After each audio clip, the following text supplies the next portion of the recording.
बिस्मिल्लाहिर्रहमानिर्रहीम। Dear students, अस्सलाम वालेकुम। नवीद साबरी ही है।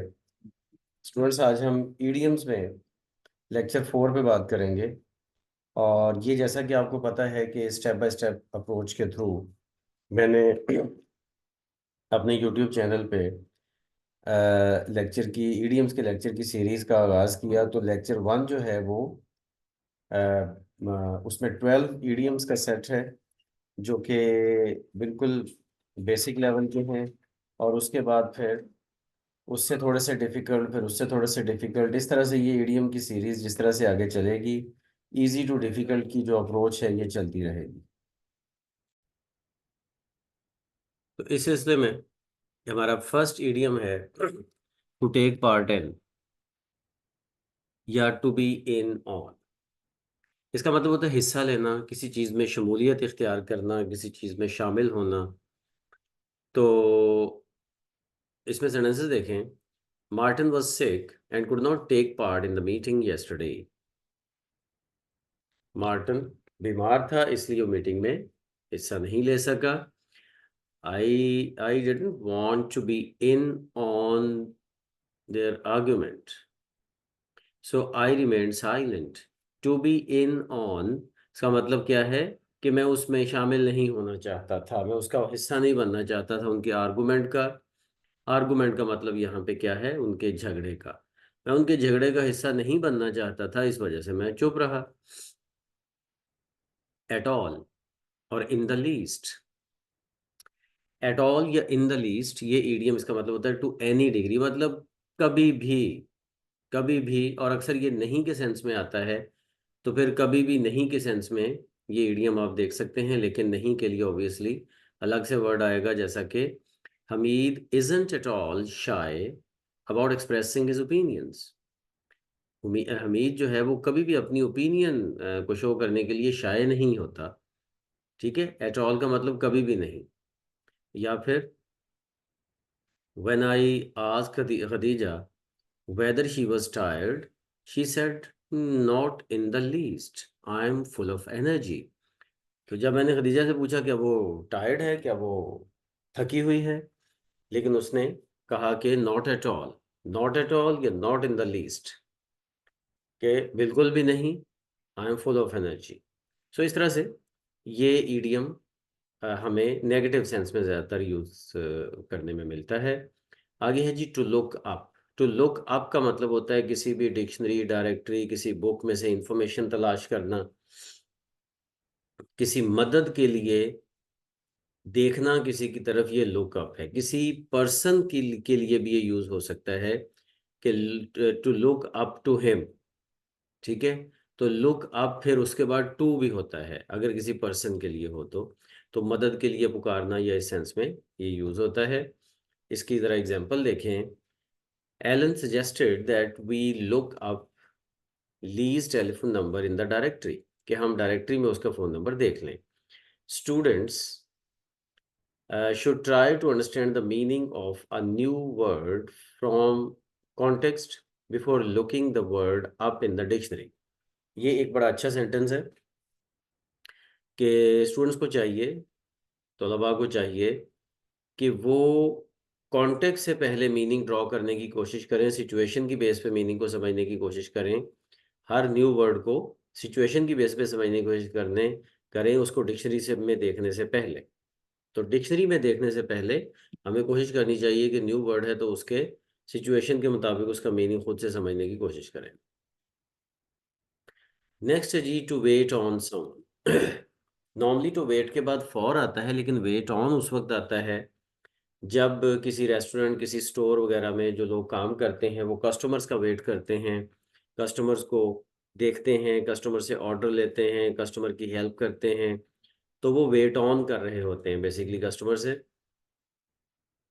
A very pleasant young clerk waited on me in that shop। उस शॉप में एक बहुत ही अच्छा यंग क्लर्क जो है उसने मेरे ऊपर वेट किया। वेट किया का मतलब क्या है कि मुझे अटेंड किया, दूसरे लफ्जों में मुझे सर्व किया।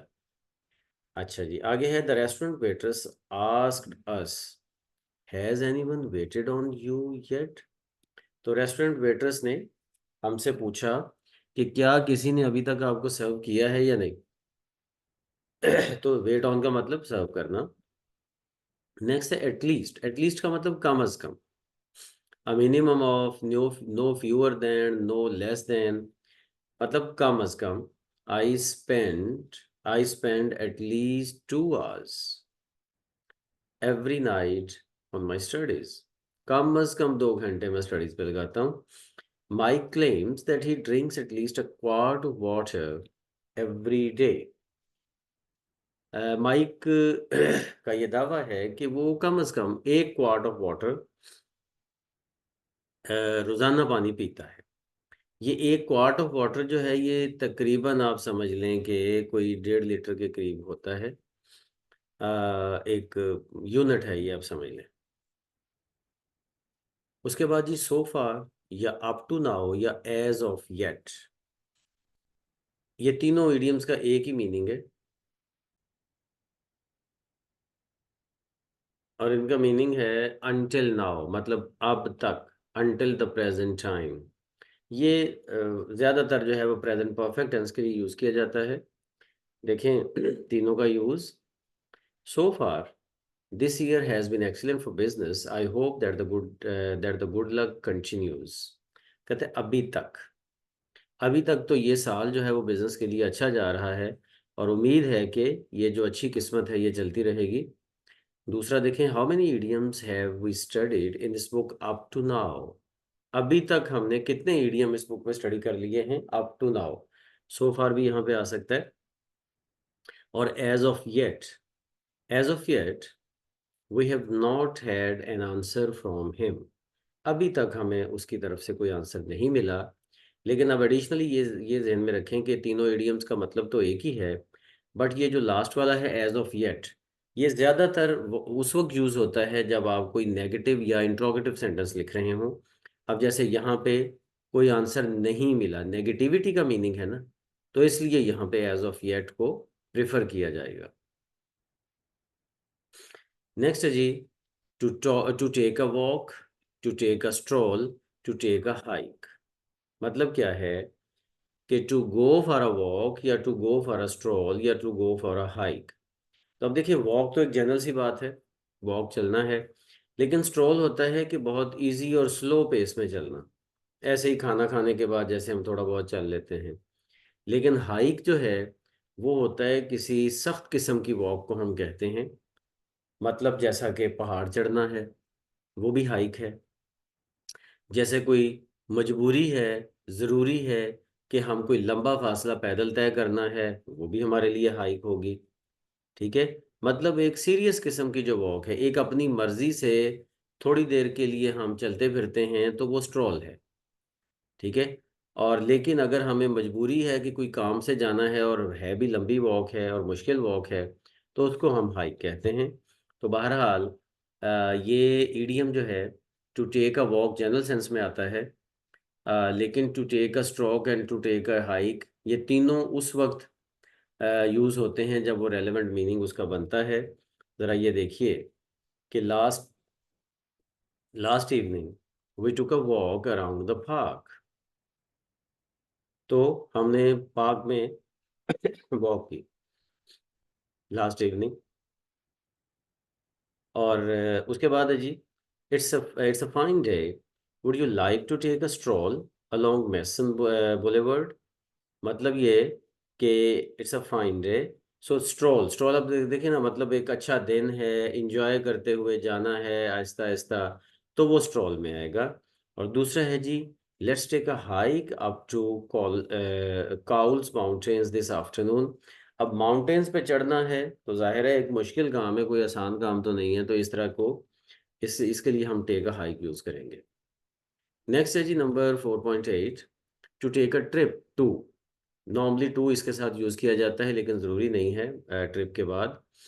तो to go on a journey, to travel, जाना कहीं पे, सफ़र करना। तो I am so busy at work that I have no time to take a trip. या during the summer holidays the Thomsons took a trip to Europe. ठीक है। मतलब ये है कि कहीं पे सैर के लिए जाना, सफ़र करना, सफ़र में जाना कहीं पे। 4.9 है जी, to try on, to wear clothes, to check the style और fit before buying. To wear clothes to check the style और फिट बिफोर बाइंग। तो इस तरह से ये इसका मीनिंग बनता है।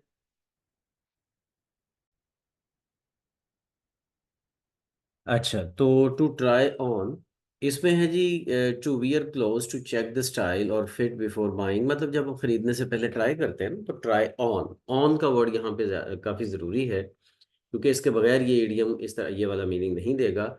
और जो एस का कहीं कहीं आपको नजर आ रहा है इडियम के बाद लिखा हुआ, इसका मतलब है कि ये सेपरेबल है। यूज करते हो हम इन ट्राई और ऑन के दरमियान में कोई ना कोई और वर्ड लिख सकते हैं। तो इस हवाले से ये जरा इसकी एग्जांपल्स देखें कि he tried on several suits before he picked out a blue one। या दूसरा देखें, why don't you try these shoes on next। try try और on के दरमियान में these shoes देखें आ गया कि why don't you try these shoes on next, मतलब नेक्स्ट टाइम आप इसको ट्राई कर लें। आप नेक्स्ट टाइम क्यों इसको ट्राई नहीं करेंगे, दूसरे लफ्जों में कहा यह जा रहा है कि बेहतर है कि आप इसको नेक्स्ट टाइम ट्राई कर लें। नेक्स्ट है जी, to think over.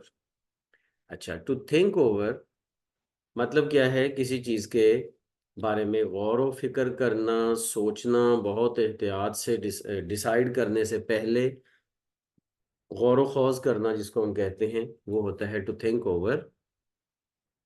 I'd like to think over your offer first, then can we talk it over tomorrow। मैं पहले इस पे मज़ीद गौर करना चाहूँगा, और क्या मज़ीद बात हम इस पे कल कर सकते हैं। अच्छा, और आगे है, You don't have to give me your decision now, think it over for a while। थोड़ी देर के लिए सोचो, अभी अपना डिसीजन देने की ज़रूरत नहीं है। नेक्स्ट है to take place. To take place का मतलब है हैपन होना, अकर होना, किसी भी वाक़े का होना, किसी चीज़ का वकू पज़ीर होना, इसको हम कहते हैं टू टेक प्लेस।